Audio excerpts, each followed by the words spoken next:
Hello hello hello good morning class. आप सबका स्वागत है श्री सुंदरम एकेडमी के ऑनलाइन प्लेटफॉर्म पर। मध्य प्रदेश लोक सेवा आयोग द्वारा आयोजित होने वाली फूड सेफ्टी ऑफिसर की क्लासेस हम लोग इस सेशन में कर रहे हैं। जैसा कि आप लोग जानते हैं कि इसके पहले की 2 क्लास हुई है जिसमें हम लोगों ने फूड सेफ्टी ऑफिसर का सिलेबस और जनरल फूड साइंस का परिचय किया है। आज का ये तीसरा लेक्चर संबंधित है फूड साइंस के इतिहास से, फूड एंड फूड प्रिजर्वेशन के इतिहास से।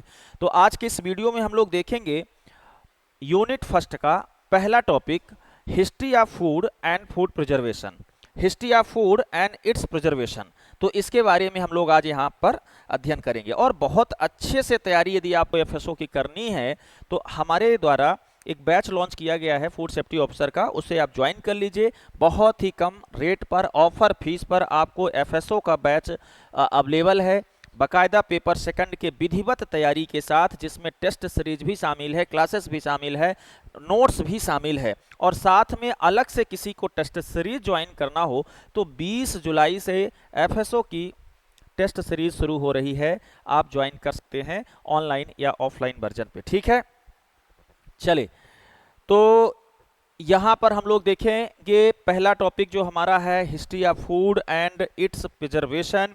तो फूड की हिस्ट्री देखेंगे। अब जब बात हिस्ट्री की हो रही हो तो हिस्ट्री कहाँ की देखना है ये हम लोग को अभी क्लियर नहीं रहा, इस सिलेबस में लिखा नहीं है। तो हम लोग ना केवल इंडियन बल्कि इसमें वर्ल्ड की भी हिस्ट्री और भारत के इतिहास के संदर्भ में भी या भारतीय संदर्भ में भी खाद्य और खाद्य पदार्थों के संरक्षण का इतिहास हम लोग देखेंगे। साथ में हम लोग देखेंगे फूड प्रिजर्वेशन का भारत के संदर्भ में खासकर एंशियंट, मिडिवल और मॉडर्न एस्पेक्ट क्या रहा है। तो आइए हम लोग कहानी शुरू करते हैं वर्ल्ड और मानव के कहानी को लेकर के, वर्ल्ड और भारत के संदर्भ में। जैसा कि हम लोग जानते हैं कि कोई भी मानव सबसे पहले जहां शुरू हुआ है जीवन, उस जीवन को, मानव के उस जीवन को हम लोग आदि काल कहते हैं, आदि मानव काल कहते हैं। तो मानव की कहानी शुरू होती है कहां से? आदि मानव काल से, प्रिमेटिव मानव। तो मानव कहां से शुरू हो रहा है? मानव के यदि खाने पीने के अलावा यदि हम लोग बात करें तो मानव का प्रारंभिक जीवन क्या कहलाता है? आदि मानव कहलाता है। तो हिस्टोरिकल व्यू से हम लोग को ये सोचना होगा कि प्रिमिटिव मानव जो हमारा था, जो प्रिमिटिव ह्यूमन था, वह प्रिमिटिव ह्यूमन क्या खाता पीता रहा होगा, क्या उसका आहार था, किस प्रकार से वह भोजन ग्रहण करता था और अपने भोजन को वो कैसे संग्रहित करके रखता था, कैसे वो बचा के रखता था। तो हिस्ट्री ऑफ ह्यूमन फूड हम लोग यहाँ से शुरू करेंगे। कहाँ से? प्रीमेटिव ह्यूमन से, आदि मानव से। आदि मानव रहते कहाँ थे? तो आदि मानव रहते थे जंगलों में, पहाड़ों में, कंदराओं में।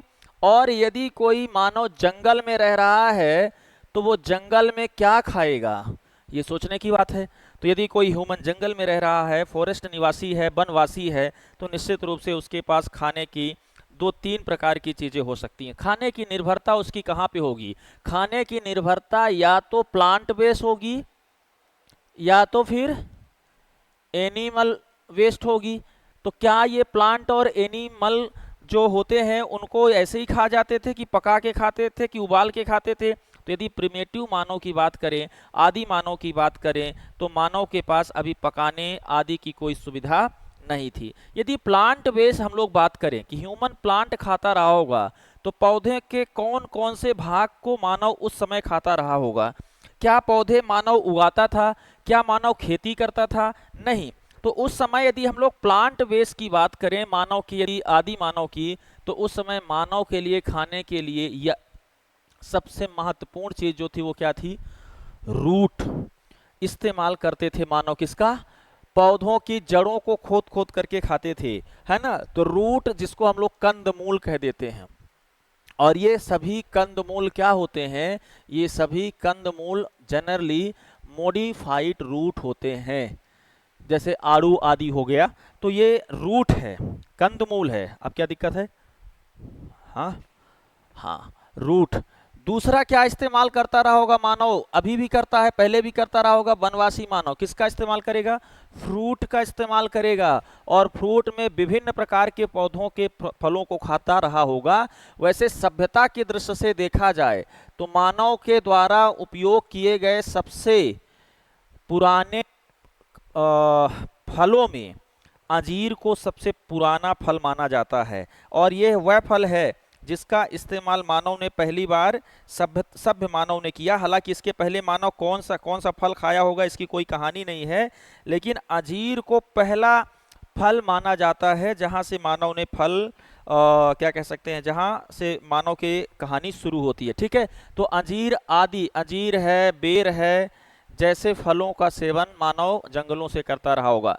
यदि हम लोग तीसरी चीज करें कि वो मानव प्लांट का और कौन सा हिस्सा खाता रहा होगा, तो मानव लीव्स का भी इस्तेमाल करता रहा होगा, अर्थात इसका भी इस्तेमाल करता रहा होगा। मानव स्टेम का भी इस्तेमाल, प्लांट के स्टेम का भी इस्तेमाल करता रहा होगा, और साथ में प्लांट एक्सट्रैक्ट, पौधों से निकलने वाले जूस का भी प्रयोग मानव के द्वारा, आदि मानव के द्वारा किया जाता रहा होगा। ठीक है, तो ऐसा कोई हिस्सा नहीं है जो पौधों के ना खाए जाते रहे होंगे, लेकिन हमारी कहानी यहाँ से शुरू होती है। जब मानव शुरू होता है तो कहाँ से, कंदमूलों की कहानी से शुरू होता है। कंदमूल पाए कहाँ जाते हैं, जड़ों के नीचे। मानव खोदता था उनको पत्थरों से, और पत्थरों से निकाल करके उन्हें साफ करके खाता रहा होगा। ठीक है, उसके अलावा यदि हम लोग एनिमल प्रोडक्ट की बात करें तो एनिमल प्रोडक्ट में इस समय का जो मानव था, आदि मानव जो था, वो क्या खाता रहा होगा, वो कच्चा मांस खाता रहा होगा, अर्थात जो हमारा रॉ मीट है इसी का इस्तेमाल वो करते रहे होंगे। ठीक है, और कच्चा माल कैसे, हंटिंग के माध्यम से प्राप्त करते थे, किस प्रकार से, शिकार के माध्यम से। लेकिन एक और बात थी, कच्चा तो खाते थे लेकिन फ्रेश खाते थे। कैसा, बहुत दिनों तक इसको प्रिजर्व करके नहीं रखते थे, क्योंकि रोज शिकार करना है, रोज खाना है। क्लियर, तो यहाँ कंदमूल खाने की कहानी थी, यहाँ कच्चा मांस खाने की कहानी थी, और आज का जो मानव है वो प्रोसेस्ड डिब्बा बंद फूड तक पहुंच चुका है। तो आदि मानव से लेकर के आज हम लोग जहाँ एक तरीके से कहा जाए तो अल्ट्रा होमोसेपियंस हो चुके हैं, जहाँ कहा जाए कि हम लोग बौद्धिक में भी अति बौद्धिक मानव हो चुके हैं, तो आज हम लोग प्रोसेस्ड फूड तक पहुंच चुके हैं। ठीक है, यदि हम लोग कुछ प्रारंभिक फसलों की बात करें जो मानव इस्तेमाल कर रहा है, तो उनमें से सबसे पुरानी फसल मानी जाती है जौ। ठीक है, बार्ले है ना, जौ, और उसके बाद गेहूं है, मिलेट है, मेज है ना, ये सब जो है बहुत पुरानी फसलें मानी जाती है मानव के द्वारा जो प्रयोग की गई। अभी इसकी कहानी आगे होगी। तो आदि मानव हंटिंग करता था, हंटिंग करके फ्रेश मीट खाता था, और आदि मानव खाद्य संग्राहक था, फूड कलेक्टर था। क्या था ये, फूड कलेक्टर था, और फूड कलेक्टर होने के नाते इसको क्या करना पड़ता था, घूम घूम करके खाद्य पदार्थ सहेजने पड़ते थे, संग्रहित करने पड़ते थे, कलेक्ट करने पड़ते थे, और फिर उसको खाता था।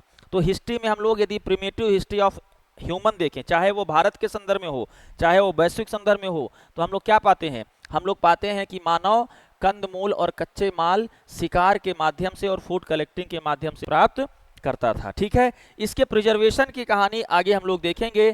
फिलहाल यहाँ पर प्रिजर्व करने की तकनीकी नहीं थी, ऐसा कुछ प्रिजर्वेशन नहीं हो रहा था, केवल इंसान खा रहा था, कलेक्ट कर रहा था, शिकार कर करके। ठीक है, यदि हम लोग एनिमल प्रोडक्ट की बात करें तो एनिमल प्रोडक्ट में इंसान उस समय पर केवल और केवल किसका इस्तेमाल करता था, खाने के लिए फ्रेश मीट का इस्तेमाल करता था। दूध दही निकालने की जैसी कोई प्रक्रिया का ज्ञान अभी मानव के पास नहीं है ना, खाने के लिए केवल फ्रेश मीट का इस्तेमाल करता था। फ्रेश मीट, अंडे खाते थे कि नहीं खाते थे इसको लेकर के कोई शोध नहीं है। ठीक है ना, पोल्ट्री, मुर्गी ये सब तो खा ही लेते थे, लेकिन प्रारंभिक तौर पर जो सबसे पुरानी सभ्यता है उस सभ्यता के लोग सबसे पहले ये पता चलता है कि वो सीप, क्या कहते हैं उसको, भेड़ खाने का प्रचलन उनमें ज्यादा था, जो कि सुमेरियन सभ्यता के लोग हैं। आगे आगे हम लोग चर्चा करेंगे। तो देखिए, सबसे पुरानी ज्ञात सभ्यता जो है वो हमारी सुमेरियन सिविलाइजेशन है, जिसको हम लोग मेसोपोटामियन सभ्यता कहते हैं, जो लगभग 4500 साल, 4500 बीसी पुरानी है ना। 4500 ईसा पूर्व पुरानी सभ्यता है। इस पृथ्वी की सबसे पुरानी सभ्यता मानी जाती है। सिविलाइजेशन, देखो अभी थोड़ी सी सिविलाइजेशन के पहले की कहानी समझा देते, नहीं तो नहीं जुड़ पाएगा। देखो सिविलाइजेशन, पहले हमारा जो प्रीमेटिव मानव था, तो प्रीमेटिव मानव क्या कर रहा था, खाद्य की दृष्टि से फूड कलेक्टर था। कलेक्टर का मतलब यहाँ पे वो वाला कलेक्टर नहीं है, ठीक है। और दूसरा कैसा था, हंटर था। और ये मानव कैसा था, ये मानव अनसिविलाइज्ड था। कैसा था, अनसिविलाइज्ड मानव था। अनसिविलाइज्ड मानव का मतलब क्या होता है कि इस मानव को क्या खाना है, क्या नहीं खाना है, कैसे रहना है, ये सबका ज्ञान नहीं था। धीरे धीरे क्या होगा, मानव सिविलाइज्ड होगा। क्या होगा, मानव जहां सिविलाइज्ड होता है उस काल को हम लोग कहते हैं नियो पैलियोलिथिक एज। कौन सा एज कहते हैं, नियो पैलियोलिथिक एज कहते हैं, ठीक। नियो पैलियोलिथिक एज अर्थात 10,000 ईसा पूर्व, 10,000 BC, ये नवपाषाण काल का काल है। कौन सा काल है, नवपाषाण काल का काल है। इसी काल में मानव सभ्य हुआ। सभ्य मानव और असभ्य मानव में क्या अंतर होगा, जैसा मैंने कह रहा था ना, मैं अभी फूड साइंस के परिचय में बता रहा था कि सभ्य मानव फल को या खाद्य पदार्थों को वैसे ही नहीं खा लेता जैसे कि प्रकृति से वे प्राप्त होते हैं। वो उनको धुलता है, काटता है, सुखाता है, उसमें दूसरे खाद्य पदार्थ मिक्स करता है, तब खाता है ना। लेकिन असभ्य मानव अर्थात अनसिविलाइज्ड ह्यूमन जो है, इसके पास क्या नहीं है, इसके पास घर नहीं है। किसके पास, अनसिविलाइज्ड के पास, इसके पास आग नहीं है, इसके पास पकाने की विधि नहीं है, इसके पास सुखाने की विधि नहीं है, इसके पास कपड़े नहीं है, ठीक, इसके पास प्रोसेसिंग की कोई तरीका तौर तरीका नहीं है। ये क्या कर रहे हैं, ये हमेशा या तो मांस फ्रेश खा रहे हैं, फ्रूट भी फ्रेश खा रहे हैं, लेकिन वो ना तो काटने की कोई विधि है, ना तो उनको उबालने की कोई विधि है, ना तो उनको पकाने की कोई विधि है। तो फूड अनसिविलाइजेशन का दौर था ये, ठीक है। खाने के तौर पर पूरे असभ्य थे।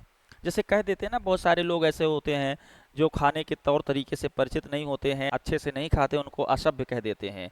जैसे आए और हाथ नहीं धुले ऐसे खाने लगे, है ना, आए कुछ भी उठाए बिना काटे ऐसे ही खाने लगे, है ना। अब हमारा मानव इतना सभ्य हो गया है कि खाने के लिए विभिन्न प्रकार के कांटों का, विभिन्न प्रकार की चम्मच का, विभिन्न प्रकार के उस्तरों का, विभिन्न प्रकार के टूल्स का इस्तेमाल करने लगा है ना। और उनको पीसेस में काटता है, उनको क्यूबिक आकार में बनाता है, उनको चम्मच से खाता है ना। जैसे कि बहुत प्रकार के हमारे यहाँ टूल्स विकसित हो गए खाना पकाने के, वैसे खाना खाने के भी बहुत सारे टूल्स हो गए। लेकिन असभ्य मानव ऐसा कुछ नहीं करता था, है ना। लेकिन जब मानव सिविलाइज्ड हुआ तो मानव को क्या मिला, मानव ने खोजी आग, आग से उसको मिला हीट, तो हीट का उपयोग करने लगा वो भोजन को पकाने में। निश्चित रूप से मानव को मिल गया घर, स्थायी आवास बनाने लगा सिविलाइज्ड मानव, और स्थायी आवास मिलने के साथ वो है करने लगा फार्मिंग, क्या, कृषि करने लगा, तो कृषि वाला मानव हो गया। इसके साथ उसको फूड स्टोरेज की आदत लग गई, और जब भी फूड स्टोरेज करना पड़ेगा तो फूड प्रिजर्वेशन की हिस्ट्री शुरू हो जाएगी कि नहीं शुरू हो जाएगी। जैसे ही हमें खाद्य पदार्थ दूसरे दिन के लिए सुरक्षित रखने की आदत लगेगी, फूड स्टोरेज की आदत लगेगी, वैसे ही हमारी हिस्ट्री शुरू हो जाएगी फूड प्रिजर्वेशन की। तो फूड प्रिजर्वेशन की यदि सभ्य मानव की हिस्ट्री की शुरुआत देखें तो निश्चित रूप से कहाँ से मानी जानी चाहिए, नियो पैलियोलिथिक एज से मानी जानी चाहिए, नवपाषाण काल से मानी जानी चाहिए, ठीक। उसके बाद मानव ने क्या किया, फूड प्रोसेसिंग भी शुरू कर दिया। क्या, अभी वो सभ्य मानव जैसे नहीं खा रहा था, अभी वो असभ्य मानव जैसे खा रहा था, लेकिन जैसे ही उसको आग की, कृषि की, पहिए की, स्थायी जीवन की चिंता हुई तो वह फूड प्रोसेसिंग शुरू कर दिया। फूड प्रोसेसिंग में अभी वो जनरल से कट्स कर रहा है, मिक्सिंग कर रहा है, उबाल रहा है, बॉइलिंग कर रहा है ना, ड्राइंग कर रहा है, नमक मिला रहा है, यही सारी चीजें हुनर सब सीख रहा है। तो सुखाना, धुलना, उनको काटना, मिक्स करना एक पदार्थ से दूसरे पदार्थ, ये सब मानव सीख रहा है। यहीं से हिस्ट्री शुरू होती है फूड प्रिजर्वेशन की। यदि सभ्यता की कहानी की बात करें तो कुछ प्राचीन सभ्यताएं हुई हैं। उन सभ्यताओं में सबसे जो पुरानी सभ्यता है वो सुमेरियन या मेसोपोटामियन सभ्यता है, जिसका एज जो है वो लगभग 4500 BC माना जाता है। कौन सा, 4500 बीसी माना जाता है जिसका एज, ठीक है। तो सुमेरियन सभ्यता, देखो सिविलाइजेशन में एक और चीज हुई थी कि जितनी भी सभ्यताएं विकसित हुई है ना, वो सब किसी न किसी नदी के किनारे विकसित हुई थी, ठीक है। सभी नदियों के किनारे विकसित होती है सभ्यता, है ना। इसीलिए नदियों को क्या कहा जाता है, नदियों को सभ्यताओं का पालना कहा जाता है। तो वहाँ कोई ना कोई नदी होगी तो उसके आसपास लोग रुकेंगे, स्थायी जीवन जिएंगे, तो वहाँ खेती किसानी भी शुरू करेंगे। जब घर बनाएंगे तो घर से ज़्यादा दूर नहीं जा पाएंगे, अलग अलग मौसम के लिए फिर क्या करेंगे, खाद का संग्रहण करेंगे। तो सुमेरियन सभ्यता यूफ्रेटस एंड टाइग्रिस नदी के किनारे बसी थी, ठीक है। कहाँ, सुमेरियन सभ्यता जो है यूफ्रेटस, दजला फरात नदी इनको हिंदी में बोलते हैं, तो दजला फरात नदियों के किनारे, ये दजला है वो फरात है, दजला फरात नदियों के किनारे इस सभ्यता का विकास हुआ, ठीक है। इन नदियों के किनारे, ये जब दो नदियों के बीच की जो भूमि थी उसको सुमेर कहा जाता था। तो सुमेर की घाटी में या दजला फरात नदियों की घाटी में इस सभ्यता का पहली बार विकास हुआ। इस सभ्यता में लोग वही खाते थे, मीट खाते थे और वेश खाते थे, है ना। तो सुमेरियन सभ्यता के लोगों की भोजन हैबिट जो है वो क्या थी, मीट एंड वेज। तो मीट में क्या खाते थे, तो मीट में ये मुख्य रूप से भेड़ खाते थे, बाकी भी खाते थे, लेकिन ये मुख्य रूप से मीट में क्या खाते थे, भेड़ पालन करते थे और उनका खाने के लिए इस्तेमाल करते थे। तो भोजन की दृष्टि से यदि हम लोग सभ्यता कौन सी पुरानी है यह देखेंगे तो सुमेरियन सभ्यता में सबसे पुराने साक्ष्य मिलते हैं जहां से सिविलाइज्ड मानव की कहानी शुरू होती है। इसी सभ्यता में पहली बार जौ का प्रयोग किया गया, जौ, हम लोग जिसको बार्ले बोलते हैं, जौ, तो जौ का प्रयोग किया गया। यही वो सभ्यता है जिसने पहली बार, जहां हमें कृषि के साक्ष्य मिलते हैं, मतलब कृषि पर निर्भर सभ्यता, पहली सभ्यता हमको मिली। अर्थात हमारी जो फार्मिंग है, जो हिस्ट्री ऑफ फार्मिंग शुरू होती है वो कहाँ से शुरू होती है, कृषि से शुरू होती है। तो ये जनरली सब कुछ खाते थे, है ना, भेड़ एवं अन्य पशुओं का सेवन करते थे, साथ में ये अनाज खाते थे वेज के तौर पर। अनाज में गेहूं और जौ सबसे पुरानी, जौ एवं गेहूं। तो जौ की यदि हम लोग बात करें तो मानव के द्वारा प्रयुक्त पहली फसल है, क्रॉप्स है, अनाज है, जिसका उसने उगा करके खाना शुरू किया, ठीक है। और यही सुमेरियन सभ्यता के लोग ही पहली बार जौ से बियर बनाना शुरू किए। और जौ से कोई बियर बनाएगा तो निश्चित रूप से उसमें कुछ न कुछ प्रोसेसिंग तो होगी, है ना। जौ की पहली बार रोटियां बनाना शुरू किए लोग, चपाती बनाना शुरू किए। तो सुमेरियन सभ्यता के लोगों के द्वारा ही पहली बार जौ का इस्तेमाल किया गया। जौ का ये क्या बनाते थे, जूस भी बनाते थे और इसको पीते थे, जिसको हम लोग आज सत्तू के तौर पर इस्तेमाल करते हैं। तो ये लोग जौ से परिचित थे, गेहूं से परिचित थे, और मानव की पहली जो खाद्य फसल थी वो क्या हो गई, जौ हो गई, जिसका पहला जो प्रयोग मिलता है वो 9000 से 7000 बीसी में मिलता है। हालांकि ये सभ्यता इतनी पुरानी नहीं है, पर इसी सभ्यता में इसके साक्ष्य मिलते हैं, जिससे ये साबित होता है कि जौ का उपयोग मानव ने पहली बार लगभग 9000 ईसा पूर्व किया होगा, ठीक है। दूसरा देखिए, यदि अनाजों में हम लोग बात करें तो दूसरा अनाज क्या इस्तेमाल होता रहा होगा, सभी प्रकार की सब्जियों का इस्तेमाल में ये कुछ सब्जी का इस्तेमाल करते थे। अंजीर इनकी पहली फ्रूट था, मतलब पहला फ्रूट था जो सुमेरियन सभ्यता के लोगों ने इस्तेमाल किया है। इसके साथ साथ ये लहसुन आदि का भी प्रयोग करते थे, और हम लोग जानते हैं कि लहसुन का यूज एंटीबायोटिक के तौर पर भी किया जा सकता है, करते हैं। तो अंजीर का ज्ञान, लहसुन का ज्ञान, ये प्रारंभिक कुछ खाद्य पदार्थ हैं। रही बात फूड प्रिजर्वेशन की, तो सुमेरियन सभ्यता के लोग जितने भी भौतिक फूड प्रिजर्वेशन होता है, भौतिक खाद्य संरक्षण की जितनी भी विधियां हैं उन सभी विधियों के प्रयोग से ऑलमोस्ट परिचित थे।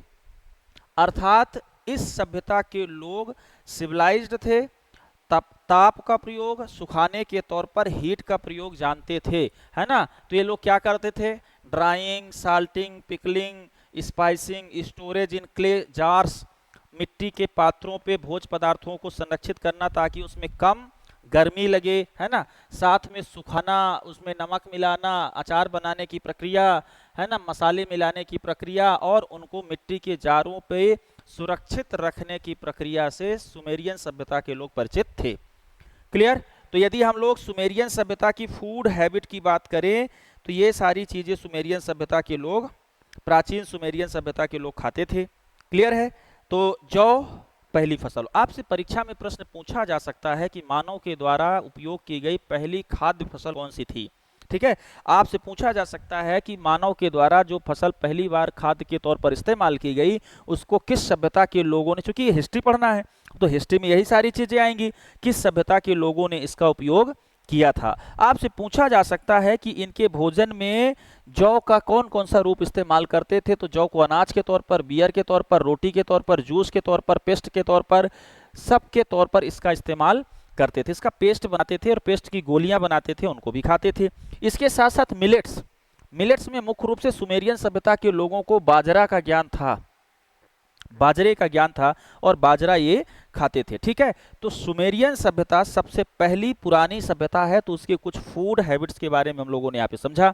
ठीक है, तो जनरल वे में हम लोग क्या कह सकते हैं कि जितनी कॉमन चीजें हैं उनमें से सबसे पहली चीज जिसका इस्तेमाल इन्होंने किया वो क्या है, वो था जौ। ठीक है, उसके अलावा गेहूं। ठीक है, उसके अलावा जौ का इस्तेमाल इन्होंने रोटियां बनाने में, जूस बनाने में, पेस्ट बनाने में, बियर बनाने तक में किया।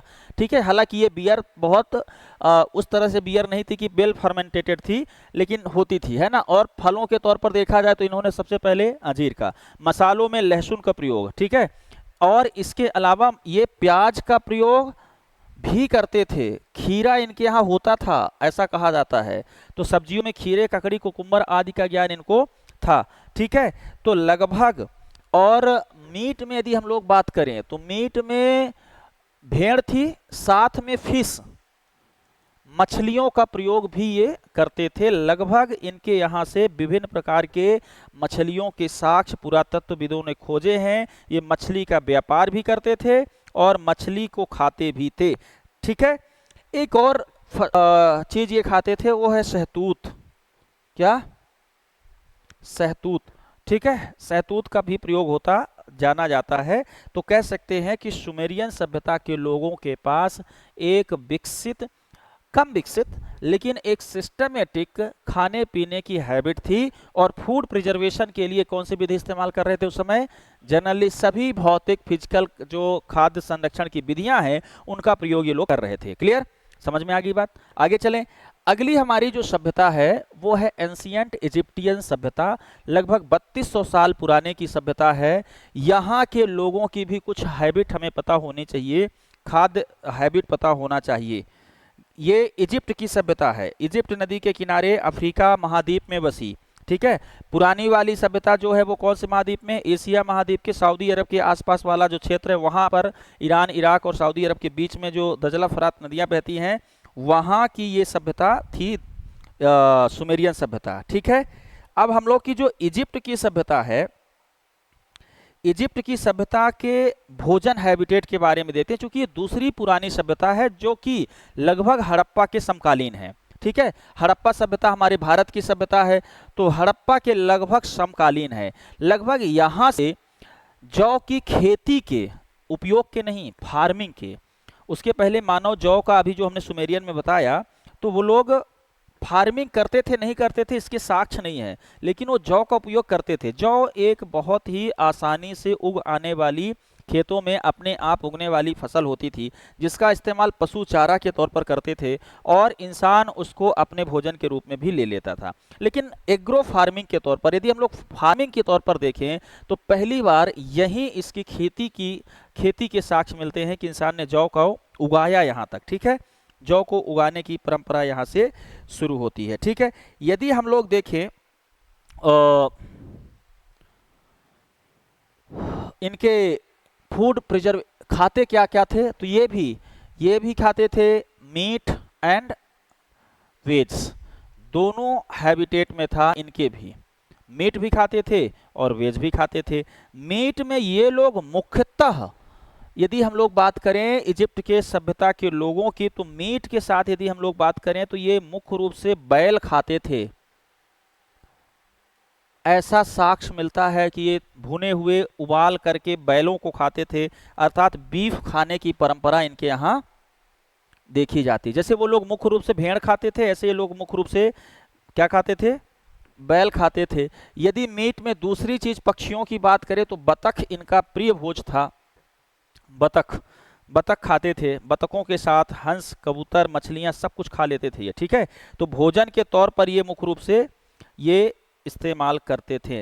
रही बात फूड प्रिजर्वेशन वेज की, तो वेज में जौ की खेती हो शुरू ही हो गई थी, है ना, लेकिन अन्य फसलों का उपयोग भी किया जाता था इजिप्ट के लोगों का। इजिप्ट के लोग अभी भी बहुत डेवलप नहीं हुए हैं, पुरानी सभ्यता है, तो यहाँ के लोग इन भोजन के प्रिजर्वेशन के जो पुराने तरीके हैं वो तरीके अपनाते थे। भोजन में सब्जियां भी इस्तेमाल करते थे, सब्जियों में सलाद पहले ही पसंद करते थे, सैलड के तौर पर सलाद का भी इस्तेमाल करते थे, अर्थात मिक्स करके सब्जियां खाने की परंपरा इजिप्टियन सभ्यता के लोगों को थी। लेकिन पहली बार फर्मेंटेशन और बुरियल टेक्निक का उपयोग इजिप्ट के सभ्यता के लोगों ने किया फूड प्रिजर्वेशन के लिए। टेक्निक ऑफ फूड प्रिजर्वेशन की हम लोग बात करें तो fermentation and burial technology, fermentation का मतलब होता है किण्वन, हिंदी में कहते हैं किण्वन का मतलब होता है उसको एक खास विधि से सड़ाना, लेकिन इस प्रकार से कि वो हाँ उसमें उसकी गुणवत्ता बढ़ जाए, ठीक है। तो कुछ बैक्टीरिया की उपस्थिति में फर्मेंटेशन के तरीके को ये जानते थे जो हार्मफुल नहीं होते थे। और बुरियल का मतलब होता है चीज़ों को दफना के रखना, चीज़ों को दबा के रखना। तो फूड प्रिजर्वेशन के तौर पर ये लोग बुरियल और फर्मेंटेशन टेक्नोलॉजी से अवगत थे, पहली बार ये टेक्नोलॉजी का इस्तेमाल हुआ। इसके अलावा जितनी फिजिकल वाली टेक्नोलॉजी है, ये drying, salting, pickling, spicing, storaging, clay jars, ये सब इनको आता था।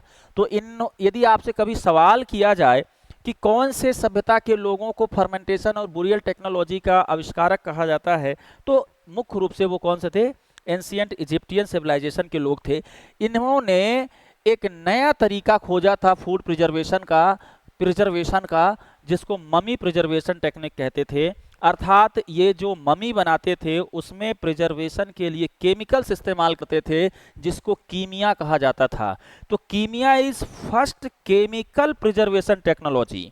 ओके, तो यूजिंग ऑफ कीमिया कौन से लोग करते थे, इजिप्ट के लोग करते थे। और कीमिया का प्रयोग पहला भौतिक से रासायनिक फूड प्रिजर्वेशन की ओर हमें ले जाता है, ठीक है। तो ये क्या होते थे, विभिन्न प्रकार के तेल मसालों से बना हुआ लेप होता था जिसको कीमिया कहा जाता था, काला होता था।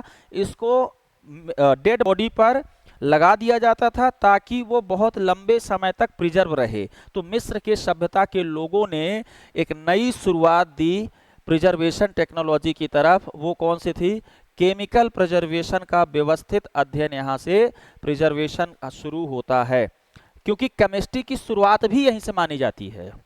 अल्कीमिया नामक शब्द से केमिस्ट्री की शुरुआत होती है। तो केमिकल प्रिजर्वेशन, भौतिक प्रिजर्वेशन से केमिकल प्रिजर्वेशन की ओर कौन से लोग ले आए, हमें इजिप्ट सभ्यता के लोग ले आए, इजिप्टियन ले आए, ठीक है। इसके अलावा ये स्टोरेज इन कूल प्लेस, देखो मम्मी को क्या करते थे, पहले अप्लाइंग कीमिया, then storage in cool place, then no air contact, अर्थात उसको बंद करके रखते थे, और नो ह्यूमिडिटी, ये ध्यान रखे थे कि उसमें कोई आर्द्रता, ह्यूमिडिटी ना रह जाए। तो फूड प्रिजर्वेशन के लिए आजकल तो यही तकनीकी अपनाई जा रही है, applying any chemical, storage in cool place, है ना, नो एयर कॉन्टैक्ट, खासकर कंटामिनेटेड एयर तो बिल्कुल नहीं, है ना, नो ह्यूमिडिटी। अब ह्यूमिडिटी के लिए क्या करेंगे, दूर करने के लिए टेम्परेचर देंगे, सुखाएंगे, उसका पानी उड़ाएंगे।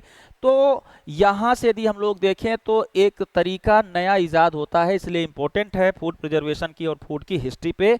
कौन सा एज, एंशिएंट इजिप्टियन एज, लगभग 3200 साल पुरानी। इसके बाद हम लोग आते हैं एंशिएंट हड़प्पा भारत की बात करें तो हड़प्पा में यदि देखा जाए तो सबसे पुराना स्थल मेहरगढ़ है, जहां से कृषि के साक्ष्य प्राप्त होते हैं, जहां से जौ और गेहूं उगाने के साक्ष्य प्राप्त होते हैं भारत के अंदर इन इंडियन हिस्ट्री। तो देखो, विश्व के संदर्भ में हम लोगों ने मुख्य रूप से दो सभ्यता पढ़ी है जो पुरानी थी। एक कौन सी? सुमेरियन। दूसरी कौन सी? इजिप्टियन। एक तीसरी भी सिविलाइजेशन है, ग्रीक, लेकिन वो इससे पुरानी नहीं है, तो आगे होगा उसका संदर्भ, ठीक है ना। तो तीसरी सभ्यता जो समकालीन मानी जाती है वो कौन सी सभ्यता है? हड़प्पा सभ्यता। सुमेरियन और इजिप्टियन और हड़प्पा, ये तीनों सभ्यता लगभग एक साथ चल रही थी, मतलब तीनों एक काल में थी, ठीक है। भले ही शुरू पहले सुमेरियन होती है, लेकिन ये तीनों एक ऐसा समय था, चूंकि इसका काल भी लगभग, हड़प्पा का काल जो है लगभग 3200 से चलता है ना, मोटे मोटे तौर पर देखा जाए, जो लगभग 1700 तक आता है। इस दौरान हड़प्पा भी थी, सुमेरियन भी थी और इजिप्टियन सभ्यता भी जीवित थी। तो इजिप्ट के हम लोगों ने देखा कि इजिप्ट के लोग जो है तो कौन से नदी के किनारे? ये नील नदी के किनारे था, ये बताना भूल गया। कौन से नदी के किनारे? नील नदी के किनारे। और वो कौन से नदी के किनारे? दजला फरात नदियों के किनारे। और हड़प्पा कौन से नदी के किनारे? सिंधु नदी के किनारे। कौन से नदी के किनारे? इंडस रिवर के किनारे, सिंधु नदी के किनारे ये सभ्यता बसती है, जो कि कपास का मुख्य क्षेत्र था। तो खेती तो यहाँ होती थी प्रमुख तौर पे किसकी? कपास की खेती होती थी। कपास की खेती इजिप्टियन सभ्यता के लोग भी करते थे और सुमेरियन सभ्यता के लोग भी करते थे और यहाँ के लोग भी करते थे। मेहरगढ़ पहला वो स्थल जहां से भारतीय संदर्भ में, भारतीय इतिहास के संदर्भ में गेहूं और जौ के साक्ष्य प्राप्त होते हैं। गेहूं और जौ उत्पादन के साक्ष्य प्राप्त होते हैं, लेकिन पहले जौ। तो मानव के द्वारा प्रयुक्त पहली फसल भारत के संदर्भ में कहां से मिलती है? तो कहां से मिलती है? मेहरगढ़ से मिलती है, जो कि अब पाकिस्तान क्षेत्र में है। कहां है? पाकिस्तान में, ठीक है। यदि शुद्ध भारतीय क्षेत्र में हम लोग देखें तो शुद्ध भारतीय क्षेत्र में वर्तमान में लहुरा देव, कौन सा देव? ये यूपी में एक जगह है, बेलन घाटी में। यहां से चावल के सबसे पुराने साक्ष्य मिलते हैं मध्य भारत के अंतर्गत। तो यहां चावल उत्पादन के सबसे पुराने साक्ष्य मिलते हैं, जो माना जाता है कि लगभग 7500 बीसी पूर्व के होंगे। यदि हम लोग चावल उत्पादन की बात करें, देखो अभी हम लोग जौ मिल गया हमको, गेहूं मिल गया हमको, और दूसरा हमको क्या, तीसरा फसल क्या मिल गई जो उत्पादित होती थी? चावल मिल गई, ठीक है। तो यदि हम लोग चावल की उत्पादन की बात करें तो चावल के लिए भारत में जो पुराना सबसे साक्ष्य वो कौन सा है? लहुरा देव का है, ठीक है। ये बेलन घाटी यूपी में है, बनारस जिले में आता है शायद। तो ये हो गया। यदि हम लोग चावल के पुराने उपयोग को, सबसे पुराने उपयोग को देखें तो वो चीन में होता है चावल का उपयोग। कहाँ? तो चावल हमें कहाँ से मिला है वास्तव में यदि देखा जाए तो? यांगत्सी नदी जो है, चावल का उत्पादन, पुराना उत्पादन हमें यहाँ से मिला। कौन सी नदी के किनारे? यांगत्सी नदी, चीन। यहां से चावल का प्रोडक्शन भारत को मिलता है, मतलब पूरे दुनिया को मिलता है, और ये लगभग इसके पहले का होगा। क्लियर है? तो भारत के अंतर्गत कौन सा जगह? लहुरा देव, है ना। और वैश्विक संदर्भ पे हम लोग देखें तो चावल का उत्पादन कहां से शुरू होता है? चीन से। गेहूं का उत्पादन हमें कहां से देखने को मिलेगा? मेहरगढ़ से, ठीक है। और यहीं से जौ का उत्पादन भी भारतीय संदर्भ में हमें देखने को मिलता है। क्लियर? इतनी बात क्लियर हो गई। अब देखिए, हम लोग भारतीय संदर्भ में जब आए एंशिएंट एंड हड़प्पा में, तो आदि मानव से सभ्य मानव तक की खाद्य कहानी को थोड़ा हम लोग देखेंगे। तो आदि मानव वाली कहानी हमने आपको बता ही दी। आदि मानव प्रीमेटिव मानव थे, भारत में भी प्रीमेटिव थे, ठीक है। भारत में भी नवपाषाण काल से मानव कैसा हुआ है? सभ्य मानव हुआ है। और सभ्य मानव की कहानी है कि वो खाना कैसे खाएगा? पहले ही बताया था फूड साइंस के परिचय में, को खाना को काटेगा, फूड पदार्थों को काटेगा, मिलाएगा, उबालेगा, पकाएगा, उनको साफ करेगा, ये सब। तो ये सब भारत में भी शुरू हो चुका था। कब से? नियोलिथिक एज से, है ना। नियोलिथिक एज से, नवपाषाण काल से। पर यहाँ सभ्य मानव की बात करें तो भारत में दो सभ्यताएं थी जहां सभ्य मानव था। एक सभ्यता हमारी हड़प्पा सभ्यता, हड़प्पा सभ्यता। तो हमें भारतीय संदर्भ में ये जानना चाहिए कि हड़प्पा सभ्यता के लोग क्या खाते थे। तो जनरली इसकी एज 3200 लिखी है, पर इतिहास में 2500 से 1500 मोटा मोटा मान लिया जाता है, लेकिन कुछ लोग 3200 भी मानते हैं। दूसरी हमारे यहाँ जो सभ्यता थी बाद में विकसित हुई 1500 के आसपास विकसित हुई, 1500 बीसी के आसपास विकसित हुई। तो कौन सी सभ्यता थी? वैदिक सभ्यता। और वर्तमान में भारत जिस सभ्यता को जी रहा है, जीने का प्रयास कर रहा है और लंबे समय तक जिया है, वो कौन सी सभ्यता थी? वैदिक सभ्यता है। और वैदिक सभ्यता और हड़प्पा सभ्यता के फूड बिहेवियर को हमें थोड़ा सा समझना पड़ेगा कि हड़प्पा सभ्यता के लोग क्या खाते थे, फूड प्रिजर्वेशन की तकनीकी इनके पास क्या थी, भोजन को कैसे सुरक्षित रखते थे, है ना। तो ये हम लोग थोड़ा सा समझ लेते हैं तो भारतीय संदर्भ में हमें समझ में आ जाएगा। क्लियर? देखिए, इंसान का मुख्य काम पहले क्या था? काम के दृष्टि से देखा जाए तो यदि हम लोग देखें तो पहले मुख्य काम इंसान के पास 3 ही होते थे। अपने दिन भर के पेट भरने के लिए भोजन तलाशना है, ठीक, दूसरा जो है तो मस्ती करनी है जंगल में, और तीसरा प्रजनन करना है। ये 3 मुख्य काम होते थे, खेल कूद, मनोरंजन, प्रजनन और भोजन की तलाश। तो सारे युद्ध भी जो होते थे वो इसीलिए होते थे, या तो प्रजनन के लिए होते थे, या तो भोजन के लिए होते थे, या तो मस्ती में होते थे, लड़ाई झगड़े के लिए, ठीक है ना। तो युद्ध से भी उनको मनोरंजन ही होता था, ठीक है। पर धीरे धीरे जैसे मानव सिविलाइज्ड हुआ तो भोजन के लिए संग्रहण शुरू कर दिया, स्टोरेज शुरू कर दिया, तो दिन भर भोजन तलाशने की समस्या दूर हो गई। जब भोजन के संग्रहण की समस्या दूर हो गई तो मानव प्रजनन पर ज़्यादा ध्यान देने लगा। क्यों? क्योंकि दिन भर भोजन कलेक्ट नहीं करना है तो ज़्यादा आबादी बढ़ी। जब मुख्य रूप से भोजन संग्रहण की समस्या ये हो गई कि दिन भर खाना ही नहीं तलाशते रहना है, तो खाने से लोग को मानव का जो ध्यान है वो दूसरे पॉइंट पर आ गया। वो दूसरा पॉइंट क्या था? प्रजनन पर आ गया। और तीसरा पॉइंट था मनोरंजन। तो मनोरंजन और प्रजनन, लेकिन इन दोनों के कारण युद्ध भी बहुत हुए, तो और आबादी भी बहुत बढ़ी। जैसे जैसे आबादी बढ़ी वैसे वैसे क्या हुआ? वैसे वैसे खाद्य संसाधनों की समस्या उत्पन्न होने लगी, और फिर धीरे धीरे खाद्य संरक्षण और खाद्य संग्रहण की कहानी शुरू होती है। तो खाद्य संग्रहण और संरक्षण की कहानी कैसे शुरू होगी? खाद्य संग्रहण और संरक्षण की कहानी शुरू होगी खाद्य संकट आने से। और खाद्य संकट कब आएगा? खाद्य संकट तब आएगा जब सीमित रिसोर्सेस पे असीमित जनसंख्या का दबाव होगा, ठीक। तो धीरे धीरे क्या होने लगा? नदियों के किनारे की जो जमीनें थी, जहां फसल उत्पादित हो सकती थी, जहां पानी रहता था, वहां की जमीनों पर आबादी बहुत ज़्यादा हुई। तो लोगों ने क्या करा? युद्ध तो हो ही रहे थे, लोगों ने फूड स्टोरेज करने की विधि डेवलप की। और फूड स्टोरेज के दृष्टि से देखा जाए तो हड़प्पा सभ्यता अब तक की सबसे विकसित सभ्यता थी, अब तक की सबसे बड़ी सभ्यता थी, जहां फूड स्टोरेज के लिए बड़े बड़े कोठार मिले हैं। कोठार क्या मिले यहाँ?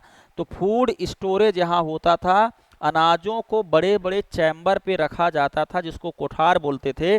तो फूड स्टोरेज की दृष्टि से, खाद्य संरक्षण की दृष्टि से, खाद्य संग्रहण की दृष्टि से क्या करते थे? सिंधु सभ्यता के लोग या हड़प्पा सभ्यता के लोग कोठार बनाते थे, अन्नागार बनाते थे। क्या बनाते थे? कोठार का मतलब है अन्नागार, जहां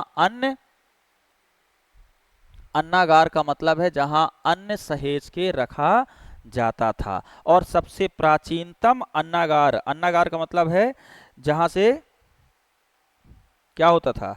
जहां अन्न सुरक्षित रखते थे। तो ये आपसे पूछा जा सकता है कि अन्नागार या अन्न भंडारण, जहां अन्न भंडारण होता है उसको सबसे प्राचीन रूप से कहाँ मिलता है ना। इसको कई बार डेहरी भी बोलते हैं, डेहरी, ठीक है, अन्नागार ही होता है। तो प्राचीन अन्नागार हड़प्पा सभ्यता से हमें प्राप्त होता है। कौन से स्थल से प्राप्त होता है?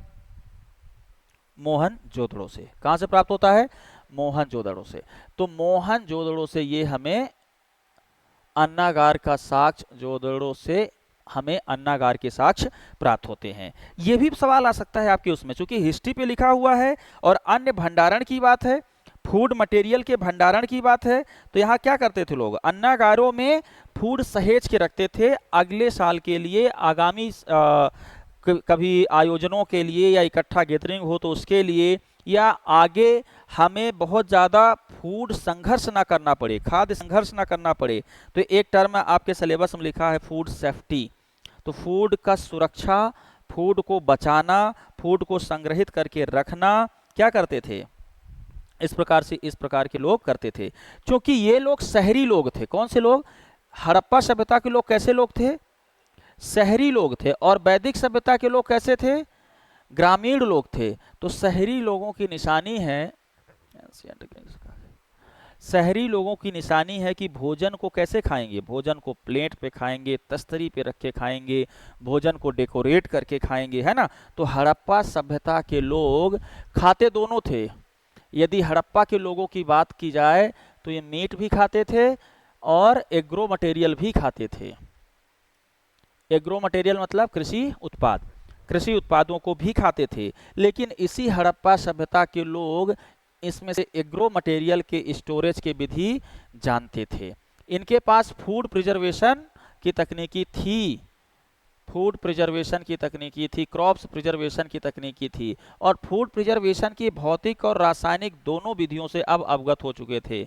भले ही बहुत विकसित नहीं है, लेकिन भौतिक रासायनिक विधियों से ये अवगत हो गए थे। ठीक है। अब ये लोग क्या खाते थे भाई? ये लोग तंदूर खाते थे। खाने में तंदूर मतलब खाने में देखा जाए तो फसलों के तौर पर देखा जाए तो जौ इनके पास था, गेहूं इनके पास था, सब्जियां इनके पास सारी थीं लगभग। ठीक है। जो बाद में आई भारत में, उनके अलावा भारत की जो मूल सब्जियां थी वो थे इनके पास। ठीक है। लेकिन ये आग पर पकाए बिना नहीं खाते थे। सभ्य लोग हैं तो खाना पकाने के लिए आग का सर्वाधिक उपयोग जो इन्होंने किया है। और आग पर जब तंदूर पकाते थे गेहूं के, जौ के, रोटियों के, तो आग पर सेक करके खाते थे, जिसको हम लोग क्या बोलते हैं? तंदूर। ठीक। अभी भी हम लोग खाते हैं शादी बारात या विभिन्न अवसरों पर, है ना, पार्टी आदि पर जब हम लोग करते हैं, होटल रेस्टोरेंट जाते हैं, तो हमारी डिमांड क्या रहती है? तंदूरी रोटी। तो ये रोटी का उपयोग करते थे, जौ की रोटी का और गेहूं की रोटी का। लेकिन रोटी का प्रयोग सर्वप्रथम तंदूर के तौर पर किस सभ्यता के लोगों ने किया? हड़प्पा सभ्यता के लोगों ने किया। तो तंदूर रोटी क्या हो गई? आग पर पकाई गई रोटी। देखो, एक तो तवे पर पकाई गई रोटी है, एक डायरेक्ट आग पर पकाई गई रोटी है। तो ये तंदूर क्या होती है? डायरेक्ट आग पर पकाई गई मोटी रोटी होती थी। ये लोग भी खाते थे, निश्चित रूप से खाते थे। ठीक है, क्लियर है। इसके अलावा हड़प्पा सभ्यता के लोगों को दाल पसंद थी, अर्थात दाल का उपयोग ये करते थे, छोले का उपयोग करते थे। दाल में मुख्य रूप से मूंग और मसूर की दाल का उपयोग के साक्ष्य मिलते हैं, अर्थात लेंटिस इनके प्रयोग में था। ये लोग इसका इस्तेमाल करते थे। तो मुख्य रूप से ये क्या खाते रहे होंगे? यदि हम लोग अनुमान लगाएं तो ये दाल और तंदूर, है ना, ये निश्चित रूप से खाते होंगे। इसके अलावा मोटे अनाज में बाजरा, अब बाजरा भी बहुत पुरानी फसल है ना, बाजरे का उपयोग ये लोग करते थे। तो यदि हम लोग देखा जाए तो बाजरा मूलतः अफ्रीकी फसल है, मिस्र से आई हुई है, मिस्र अफ्रीका, है ना। तो ये मिस्र से आई हुई फसल है। तो अफ्रीकी बाजरे का प्रचलन भारत में पहली बार कहाँ से हुआ? हड़प्पा सभ्यता के लोगों से हुआ। मोटे अनाजों की बात करें तो, यदि हम लोग मीट की बात करें तो ये लोग मुख्य रूप से भैंस खाते थे, है ना। हड़प्पा सभ्यता के लोगों में भैंसें, जैसे उधर सीप थी, है ना, फिर फिश, और मिस्र के सभ्यता के लोगों की बैल मुख्य रूप से खाते थे। लेकिन ये बीफ के तौर पर भैंसों का इस्तेमाल करते थे। और यहाँ पे भैंसों के बहुत सारे साक्ष्य मिले हैं। तो मुख्य मांस जो हड़प्पा सभ्यता के लोगों का था वो क्या था? भैंसे होते थे। इसके अलावा सुअर, मुर्गियां, बतख, अन्य पक्षी भी ये लोग खा जाते थे। तो हड़प्पा सभ्यता के लोग भैंस, बतख, है ना, मुर्गियां, ये सब खाते थे। ठीक है। भेड़ बकरियां भी सब खा लेते थे, है ना। हाँ, इसमें कोई शर्माने की बात नहीं है और ना ही कोई हेजिटेट होने की बात है। ठीक है। एक अच्छी बात और थी, जैसे अन्नागार था हड़प्पा सभ्यता के लोगों के पास, ठीक उसी प्रकार से हड़प्पा सभ्यता के लोगों के पास, ये सब बात साइंस वाले विद्यार्थियों को बहुत कम पता होती है, हिस्ट्री वाले और आर्ट वाले तो बहुत कुछ जानते रहते हैं। हड़प्पा सभ्यता के लोगों के पास किचन था। तो भारत, चिकन तो था ही, किचन भी था, ठीक है ना। तो भारत के लोगों के पास आज किचन है, लेकिन प्रिमिटिव किचन के तौर पर, प्रिमिटिव नहीं बल्कि व्यवस्थित किचन के तौर पर भारत में यदि देखा जाए तो किचन की हिस्ट्री, किचन एक वो जगह है भारत में क्या पूरे विश्व में, किचन वो जगह है, रसोई घर वो जगह है जहाँ खाना पकाया भी जाता है, खाना सुरक्षित भी रखा जाता है और पका हुआ खाना संग्रहित भी रहता है ना। तो हड़प्पा सभ्यता के लोगों ने किचन का इजाद किया और ये इनके ऐसे किचन थे जिसका धुआं, आग जलती थी, तंदूर बनाते थे, किचन में आग रहती थी, किचन में चूल्हा चूल्हा रहता था, लेकिन इन्होंने जो चूल्हे बना रखे थे उन चूल्हों का जो धुआं है वो एक चिमनी के बाहर, रसोई घर से बाहर निकलता था, जिससे ये अनुमान हम लोग लगा सकते हैं कि ये धुओं के दुष्प्रभाव से परिचित थे और धुओं को किचन से बाहर निकालने के तरीके इनके पास थे। ठीक है। यदि हम लोग भारत में किचन बनाने की परंपरा देखें तो कच्चे घरों में जनरली, हालांकि इनके घर पक्के होते थे, लेकिन घर सबके ऑलमोस्ट ऐसे बनते थे जिसमें बीच में आंगन होता है ना, होता था, और आंगन से जुड़ा हुआ ही कोई पार्ट एक किचन के लिए सुरक्षित रहता था। तो यहाँ पर देखा जाए तो खाने पीने के तमाम क्या कह सकते हैं जो तकनीकी है वो डेवलप थी। ठीक है। और फूड प्रिजर्वेशन के केमिकल और फिजिकल और बायोलॉजिकल, ठीक, हालांकि बायोलॉजिकल इतना ज़्यादा डेवलप नहीं था, लेकिन ये फिजिकल और केमिकल दोनों तरीके से फूड प्रिजर्वेशन करते थे। क्लियर है। तो ये कब की बात है, ये हड़प्पा की बात है। यदि हम लोग वैदिक काल पे आए, भारत में वैदिक काल पर देखें तो वैदिक काल के लोगों के खाने में पहले स्थान पर क्या आ गया, वेज आ गया, है ना। लेकिन मीट समाप्त नहीं हुआ है। ऐसा नहीं है कि हम ये कह दें कि वैदिक काल के लोग केवल मांस या केवल खाद्य में ये वेज खाते थे। तो वेज पहले स्तर पर था। ये लोग मुख्य रूप से कृषक थे, ग्रामीण थे और कैसे थे, कृषक थे। तो कृषक थे तो निश्चित रूप से पूरी खाद्य प्रणाली किस पर डेवलप थी, किस पर आधारित थी, कृषि पर आधारित थी। हड़प्पा के बाद भारत में जब वैदिक सभ्यता आती है तो वैदिक सभ्यता एक ग्रामीण सभ्यता थी और ग्रामीण भोजन पूरा का पूरा किसमें होता था, वैदिक काल में होता था। तो भोजन की जो ग्रामीण प्रणाली है उन सब में किसमें समाहित है, हड़प्पा की, सॉरी किसमें, वैदिक में समाहित है। ठीक है। तो सिंधु सभ्यता के बाद भारत में दूसरी बड़ी सभ्यता सिविलाइज, जो कि उल्टी है उससे, उल्टी कैसे, किस मामले में है, वो नगरी थी और ये कैसी है, ग्रामीण है। तो यदि फूड हैबिट ऑफ वैदिक सभ्यता के लोगों को देखें तो मुख्य रूप से क्या हो गया, कृषि पर भोजन की पूरी निर्भरता हो गई है। अब मांस या मीट विशेष अवसर पर ही खाया जाएगा। अब ये स्टेपल्स नहीं रह गया। स्टेपल्स का मतलब होता है हमारे दैनिक आहार। तो दैनिक आहार में क्या आ गया, ध्यान से समझना, ये बड़ा टर्न है, शाकाहार की ओर ये बड़ा टर्न है ना। वैदिक सभ्यता शाकाहार की ओर, हाँ, बड़ा टर्न है, यहाँ से होता है ना। तो वैदिक सभ्यता के लोग, हालांकि हड़प्पा में जब से लोग अन्नागार बनाने लगे तब से धीरे धीरे टर्निंग हो रही है। इस सभ्यता के लोगों में स्टेपल्स शब्द इस्तेमाल किया जाता है हमारे दैनिक आहार के लिए। पहले दैनिक आहार क्या होता था, मांस।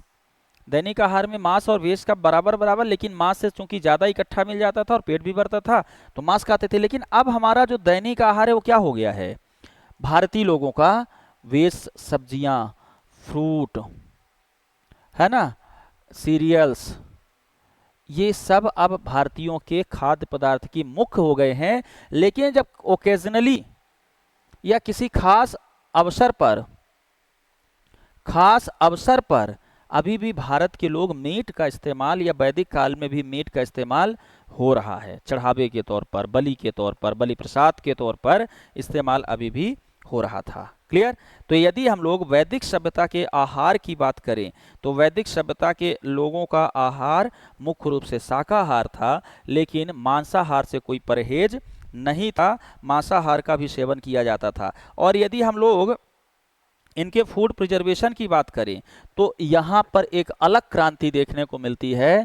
एनिमल का उपयोग तो करते ही थे, लेकिन एनिमल प्रोडक्ट के तौर पर मिल्क एंड घी का इस्तेमाल पहली बार, मिल्क प्रोडक्ट और एनिमल प्रोडक्ट का जो पहला इस्तेमाल हुआ है वो कहाँ इस्तेमाल हुआ है? इसके पहले हमें मिल्क जैसे प्रोडक्ट की या मिल्क मिल्क प्रोडक्ट की कहानी हमें किसी सभ्यता में स्पष्ट तौर पर पढ़ने को नहीं मिलती है। जिस प्रकार से लोग यहाँ पे क्या करने लगे, मिल्क और मिल्क प्रोडक्ट पर निर्भर होते गए। यदि हम लोग बात करें हड़प्पा सभ्यता के बाद वैदिक सभ्यता के लोगों की, तो एक अंतर हमको ये देखने को मिलता है, क्योंकि ये ग्रामीण लोग थे और ये क्या करते थे, निर्भरता इनकी बैल पर थी और गाय पालन किसके लिए करते थे, बैल के लिए। लेकिन धीरे धीरे गाय जब बछड़े को ज़्यादा दिनों का दूध पिलाती थी तो बछड़े ज़्यादा स्ट्रोंग हो जाते थे और वो मानव के कंट्रोल से बाहर होते थे, तो उसका दूध निकालना शुरू कर दिए गाय का, है ना। तो दूध निकालना जब शुरू किए होंगे तो उस दूध का कंजप्शन भी करना रहा होगा, और दूध के कंजप्शन से शुरू होती है दूध उपयोग करने की कहानी, और उस कहानी से ही शुरू होती है milk and milk production, milk and milk product. तो दूध, दही, घी, है ना, इन सब का उपयोग जो है ऋग्वेद में भी किया गया है। ठीक है, अब ये क्या करेंगे, मानव के पास पहले से जौ नामक फसल है ही है, और ये गाय से प्राप्त करेंगे दूध, और दूध को जौ के साथ मिला करके सत्तू बनाने की परंपरा वैदिक काल के लोग शुरू कर रहे थे। ठीक है, क्लियर है। यदि मांस की बात करें तो मुख्य रूप से बैल का, गाय का, बकरी का, भेड़ का, हिरण का, इन सब का मांस वैदिक काल के लोग खाते थे। तो कभी आपसे प्रश्न पूछे कि वैदिक काल के लोग शाकाहार थे कि मांसाहार थे कि दोनों थे, तो ये शाकाहार थी और मांसाहार भी थे। भोजन पकाने की विधि जानते थे, भोजन उबालने की विधि जानते थे, भौतिक संरक्षण जानते थे, फिजिकल संरक्षण जानते थे, और विविध प्रकार के खाद्यों का इस्तेमाल करते थे। ठीक है, तो ये हो गई कुछ प्राचीन सभ्यताओं में वैदिक सभ्यता, जो कि एक महत्वपूर्ण टर्म है। एक सभ्यता और है ग्रीक सभ्यता, भी पुरानी सभ्यता, वैदिक सिविलाइजेशन में अभी आगे यहाँ पढ़ना था लेकिन हमने यहाँ पढ़ लिया, कोई दिक्कत नहीं है। तो ग्रीक सभ्यता भी एक सभ्यता थी जो वैदिक के थोड़ा पहले है। कुछ ऐसा अलग नहीं है ग्रीक सभ्यता को, सब कुछ लगभग वही है जो कि सुमेरियन, हड़प्पा के लोग करते थे, ऑलमोस्ट ग्रीक सभ्यता के लोग भी वही करते थे।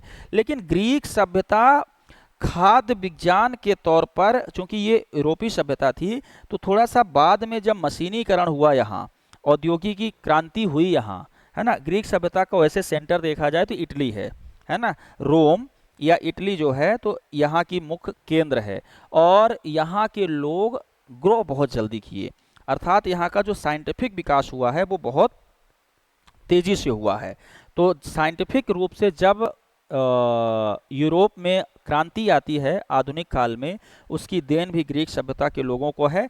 ये भी अनाज, फल, सब्जी, तेल, मछली, है ना, मुख्य रूप से ग्रीक व्यंजन में शामिल होते थे। मांस में सारे मांस जो मिल जाए वही खाएंगे, कोई परहेज नहीं है, और अनाजों में जो कुछ मिल जाए वो सब ग्रीक सभ्यता के लोग भी खा लेते थे।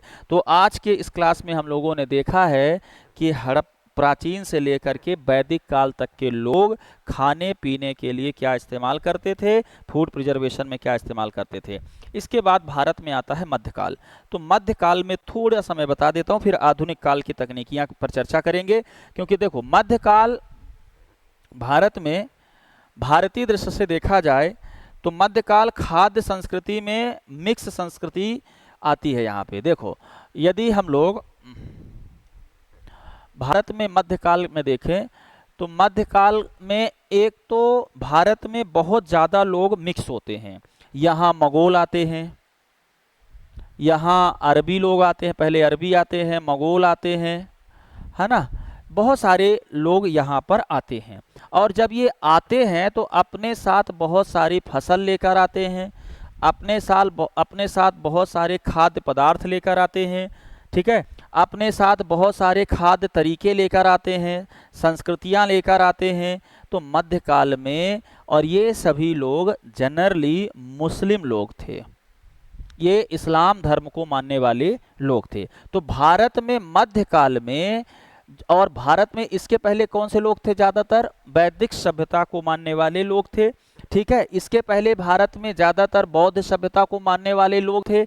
या जैन सभ्यता को मानने वाले लोग थे, ठीक है। तो ये लोग इनके साथ मिक्स होते हैं, तो भारत की मिली जुली संस्कृति उत्पन्न होती है।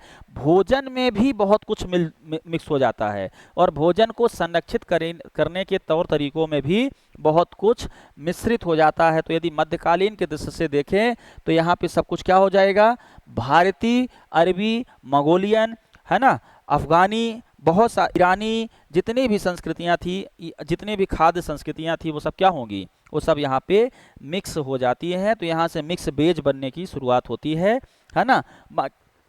बाकी आहार वैसे ही रहेगा। अब हम लोग थोड़ा सा आगे पढ़ेंगे, आधुनिक काल में फूड एंड फूड प्रिजर्वेशन का इतिहास। आधुनिक काल वाला ज़्यादा इंपॉर्टेंट है, क्योंकि आधुनिक काल ही वह काल है जहां से वैज्ञानिक विकास हुआ है फूड प्रिजर्वेशन का। तो फूड प्रिजर्वेशन के संदर्भ में हिस्ट्री में हम लोग लास्ट टॉपिक कल देखेंगे, फिर ये वाला टॉपिक क्लियर हो जाएगा, ठीक है।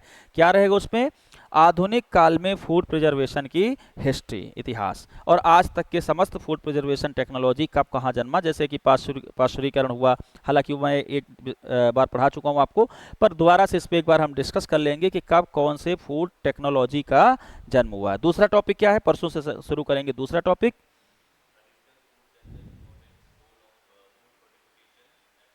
ठीक है, ठीक है, तो इसको हम लोग परसों से दूसरी क्लास में, ठीक है।